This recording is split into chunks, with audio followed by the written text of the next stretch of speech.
ka sa katawan mo. Balik ka na. Alam ko wala kang kasalanan.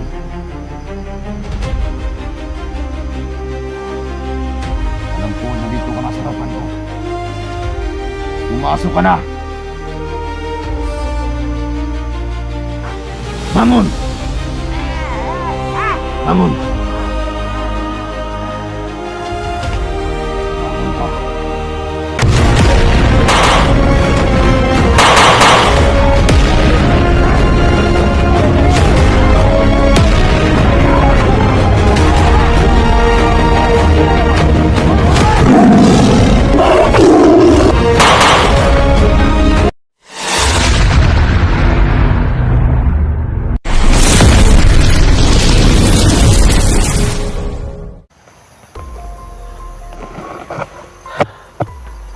Magandang umaga mga kaibigan. Sa wakas, natapos na rin ang 3 oras na aking hinihintay. Ramdam ko pa rin ang malakas na itim na mahika. Ang totoo mga kaibigan, ito talaga ang hadlang sa amin ng mga kulto. Demonyo talaga yan sa primo na yan. Dahil kung wala lang sanang itinumahika dito, kaya nakita ko na si Donje at saka si Daniel at pati si Biblimil. At itong bag ni Jigo ay kinuha ko mula doon sa kanyang pinagtaguan. Matagal niyang tinago ito. Pero gamit ang aking tagulilong ay madali ko lang pinuntahan kung saan niya tinago ang bag na ito. Kasi alam ko may mga gamit ito. Ngayon, may napansin akong patay na bata dito. Isang mabait na bata na naging biktima ni Supremo. Sobrang kawawa ng bata na ito. Dahil naghahanap lang ito ng panggatong. At walang awang pinaslang ni Supremo gamit ang kanyang orasyon. Ramdam ko, malapit lang dito ang bangkay ng bata. Samahan niyo ako sa video ni Jigo na ito. Hahanapin natin ang bata. At gusto kong masaksihan nyo kung paano ko bubuhayin. Medyo matagal lang napatay ng Supremo ang batang ito. Nasa mga 3 araw na. Pero kahit medyo matagal na, tatawagin ko ang kaluluwa para ibalik sa kanyang katawan. Pakaramdaman ko lang muna ang buong area. Kasi alam ko, marami pa rin mga tauhan ng Supremo dito na nakapaligid lang sa atin. Pero wala akong pakialam. Kahit na 100 pa silang lahat, kahit na 100 pa silang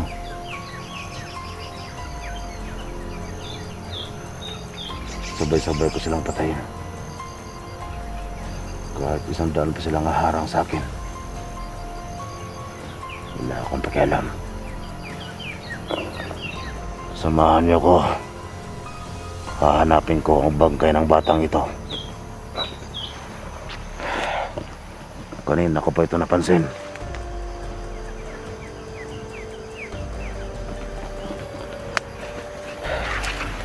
Sobrang kawawa ng bata na ito. Inutusan lang to ng kanyang ina na maghanap ng panggatong. At nadaanan ni Supremo.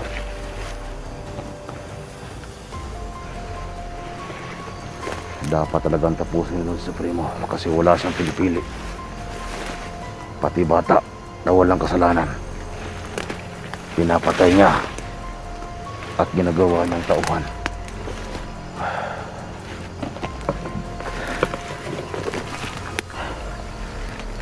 Sana ay mahanap natin to. Pero ramdam ko, dito lang siya. Nakaramdaman ba natin ang bumirya?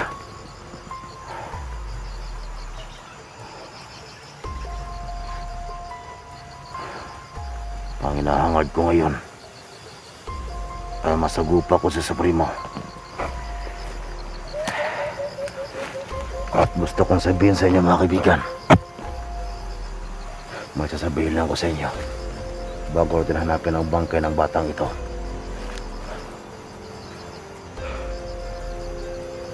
Isa lang talaga ang paraan para mawala ang paghihirap ni Junji at saka ni Bibi Lemuel at saka si Daniel. Isa lang talaga ang paraan. Pakisabi sa lahat ng mga hunters, sa lahat ng makakita ng video na ito, sabihin niyo sa mga hunters na isa lang ang paraan para mawala ang pagdurusa nilang tatlo ni Junji, Daniel, Bibi Lemuel, ang mapatay sa Supremo. Kasi habang buhay na Supremo, hindi ko masisiguro kung maligtas silang lahat.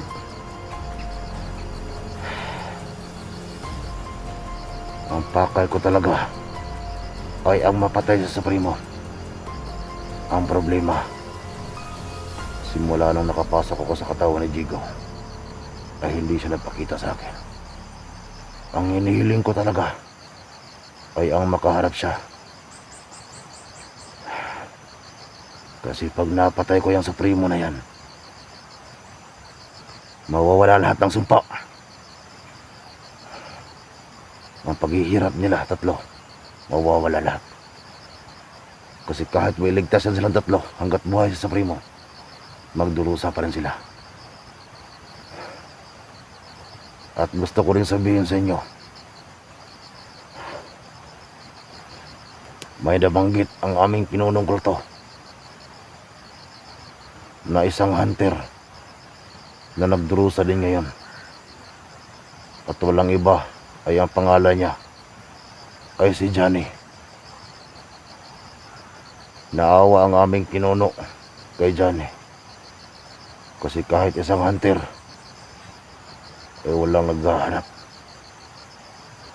Kinausap ako ng aming pinuno kagabi. Dahil sobrang marami na raw naghahanap kay Junji.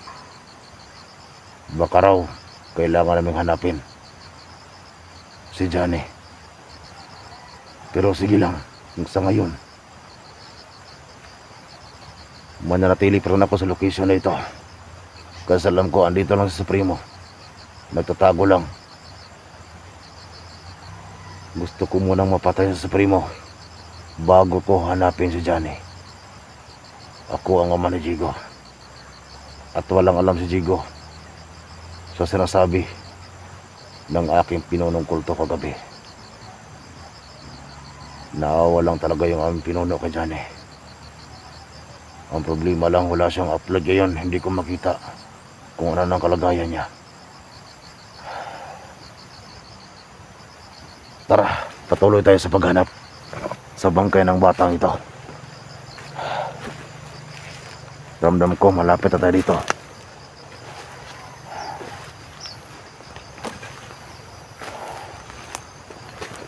Sobrang kawawa ng bata na ito. Inutusan lang to ng kanyang ina para maghanap ng panggatong. Pero nakita na Supremo.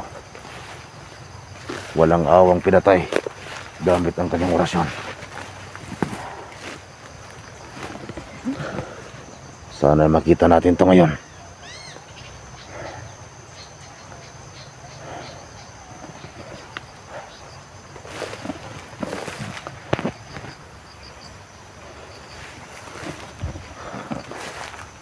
Ramdam ko malapit ng bangkay ng bata dito.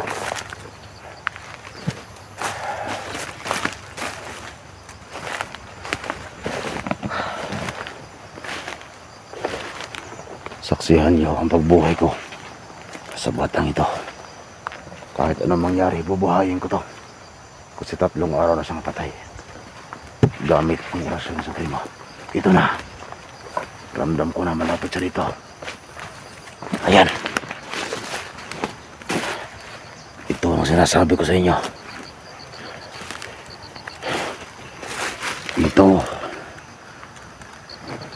ang batang naghanap ng panggatong na walang awang pinaslang ni Supremo gamit ang kanyang kurasyon. Lalapitan natin. Bubuhayin natin to. 3 araw itong patay. At medyo nangamoy na nga. Pero kayang-kaya pang buhayin yan. Kasama ang orasyon ng aming pinunong kulto.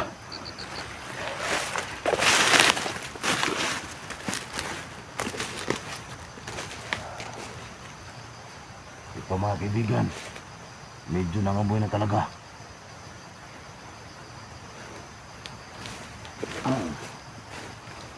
Pero kahit medyo nangamoy na ito, bubuhayin natin to. Ngayon, tatawagin ko muna ang kaluluwa ng bata na ito. Mahal na pinuno, tulungan mo akong buhayin ng batang ito. Walang kasalanan ng bata na ito. Inutusan lang ito na maghanap ng panggatong. At nasa gupa ng Supremo, walang awang pinaslang gamit ang kanyang orasyon. Ngayon, tinatawagan ko ang kaluluwa ng batang ito. Dinggin mo ang aking tawag. Bumalik ka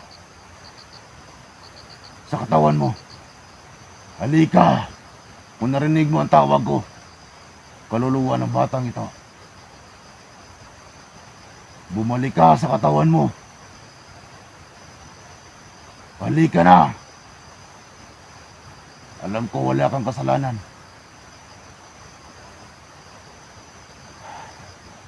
Alam ko nandito ka na sa harapan ko. Pumasok ka na. Bangon! Bangon! Bangon ka. Sige, alam ko 3 araw ka ng patay. Pero bubuhayin kita. Relax ka lang muna, huwag ka masyadong gumalaw. Ito ang sinasabi ko mga kaibigan. Na batang walang awang pinatay ni Supremo, naghahanap lang ng panggatong. Taga saan ka? Bakit hindi ka makapagsalita?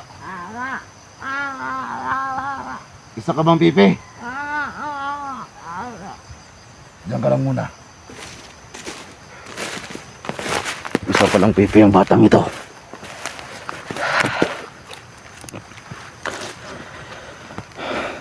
Ito ang sinasabi ko mga kaibigan. Buti ay narinig tayo ng ating mga, kasi hindi ko kayang buhayin ito kung ako lang. Bakit ka napadpad dito? Naghahanap ka ng panggatong. Sino ang pumatay sa'yo? May kapa na pula. Hindi ako nagkamali mga kaibigan. Si Supremo nga na talaga. May nakita ka ba mga bandido dito? Marami. Magpasalamat ka sa aming pinuno at sa akin. Kasi medyo nangamoy ka na, pero ngayon na nagbalik ka na, ay nawala na lahat. Ito lang sasabihin ko sa iyo. Huwag ka nang bumalik dito. Kasi hindi mo alam kung gaano kadelikado ang lugar na ito. Hindi mo ba ako kilala? Huwag mo nang alamin. Kasi ang akin lang ay mabuhay kitang muli. Saan ka ba galing doon?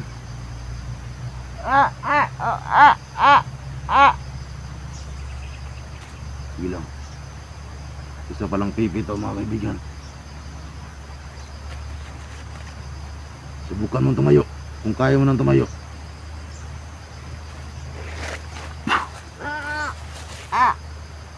Tumayo ka.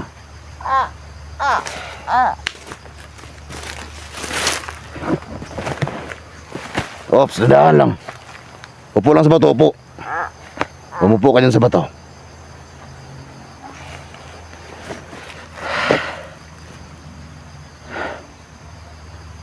Gusto ba na bang umuwi sa inyo?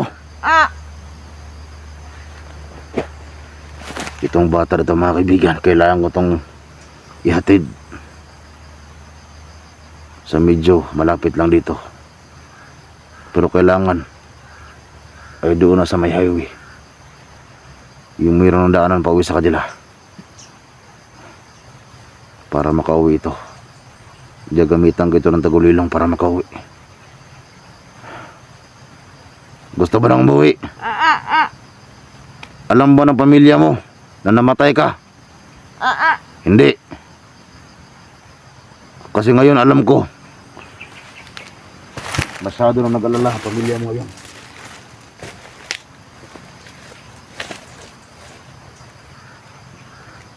Ilang taon ka na?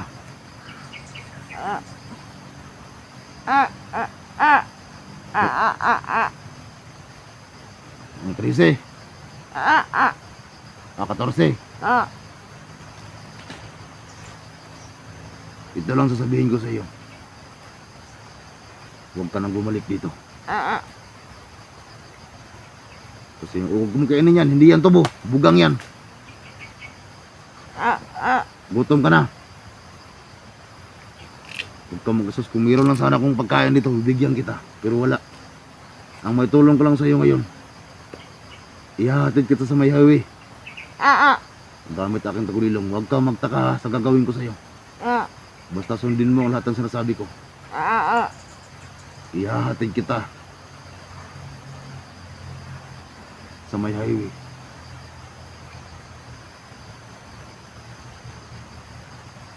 Mga kaibigan, kailangan kong ihatid to. Gamitan ko ito ng tagulilong. Babalikan ko lang dyan ang cellphone ni Jigo dyan. Kasi wala man ako napansin na kalaban dito. Meron man pero malayo pa. Ihahatid kita sa may highway. Gamit na aking tagulilong, ha? Huwag ka nang bumalik dito. Kasi isa ka palang pipi. Ngayon mga kaibigan, huwag mong kainin yan. Ihahatid ko muna ito sa may highway. Malayo pa dito. Pero para maging mabilis tayo, gagamitin ko aking tagulilong. Tara!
Nahitad ko ng bata sa hiwi.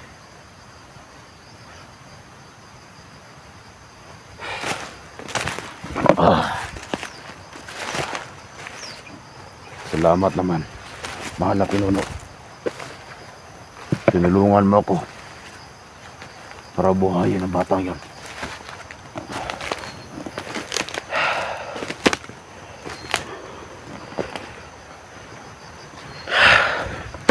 Supremo, magpakita ka sa akin. Hayop ka. Pati batang walang kamalay-malay, pinatay mo. Napakaduwag mo talaga, Supremo. Huwag kang magtago sa itim na mahika mo. Harapin mo ako, hayop ka. Napakaduwag mo talaga, Supremo. Malapit na namang maubos ang oras ko. Hindi ka parang sakita sa akin. Ako ang harapin mo, Supremo. Huwag yung anak ko. Napakaduwag mo, hayop ka. Pati bata dinadamay mo. Naghahanap lang ng panggatong ng bata, pinatay mo. Napakaduwag mo talaga, Supremo.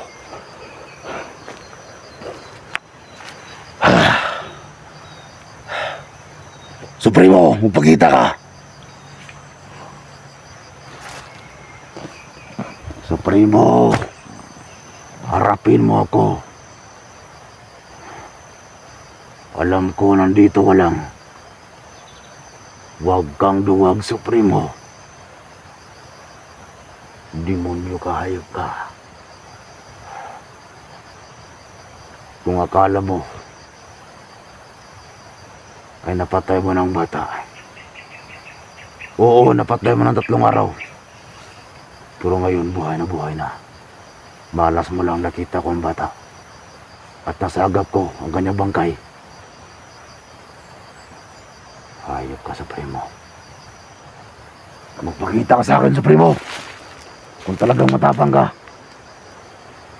harapin mo ako.